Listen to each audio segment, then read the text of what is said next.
Kew Gardens in London, where George Fleet and his researchers are regular visitors. And it isn't just to admire the plant life. Well, chemists have always been interested in plant extracts. Morphine, quinine, atropine, the belladonna alkaloids, and even aspirin is basically a plant-derived product. So I don't think it's any surprise at all that organic chemists have always been very interested in plant products, and I'm sure they always will be. Biologically active compounds in a broad sense, I suppose, would be seen to modify the behavior of the living system by the addition of the chemical to it. So, for example, with the compounds we're dealing with here, they're capable of actually stopping one particular type of chemical reaction in the system. And that can have really profound consequences for the animal or the plant involved.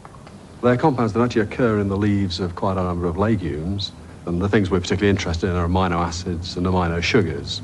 We first came here really because towards the end of the project we were finishing, we got no idea about how to purify the final compounds we were making, and Kew Gardens are really the world's experts on isolating and purifying that class of compound.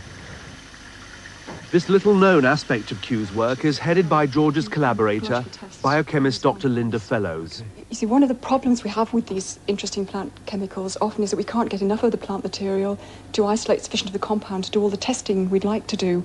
And so if you could make some, it would be a big help.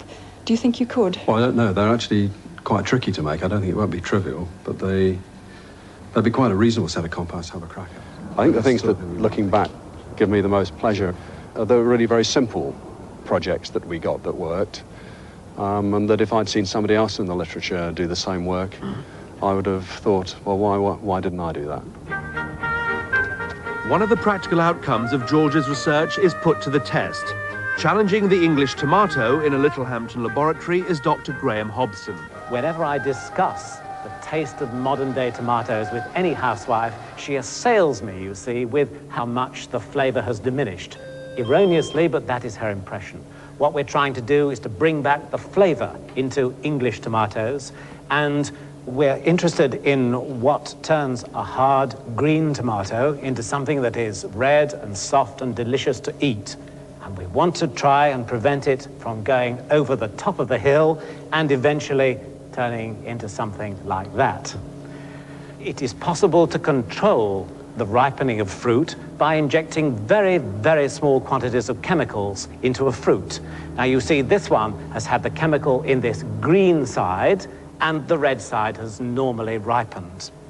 Dr. Fleet has a splendid team of people who can very cleverly provide just the right shape and size of molecule that we think has a very good chance of showing us more about this intricate process of ripening.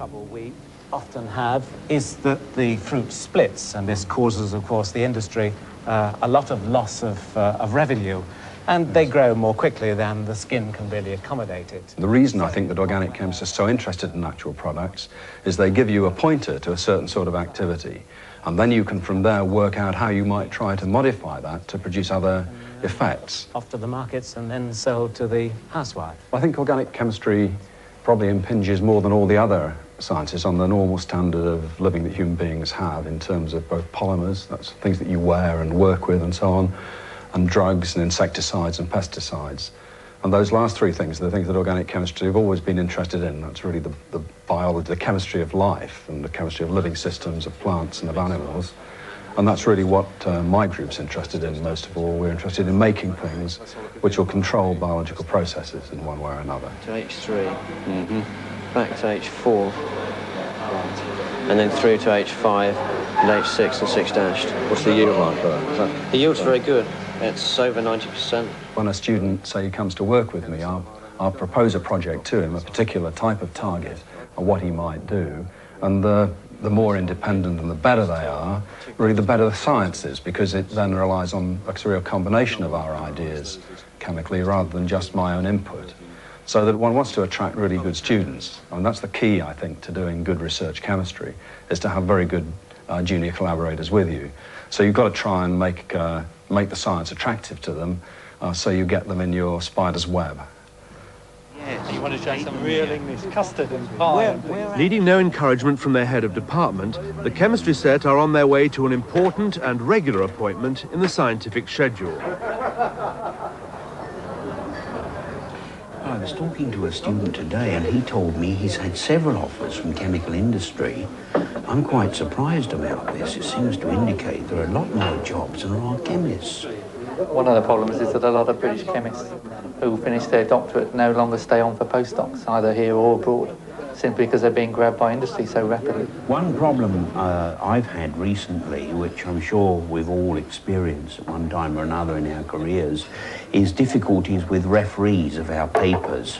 I had a paper rejected with simply the comment that I'd already published 6 papers that year in that particular journal, and therefore I shouldn't be allowed anymore. And that person, whoever he was, whom you don't know, That's right. has decided to give you a limit. Nothing to do with science at all. No, 6 it's is a enough. personal opinion which has been levelled against you by an unknown referee.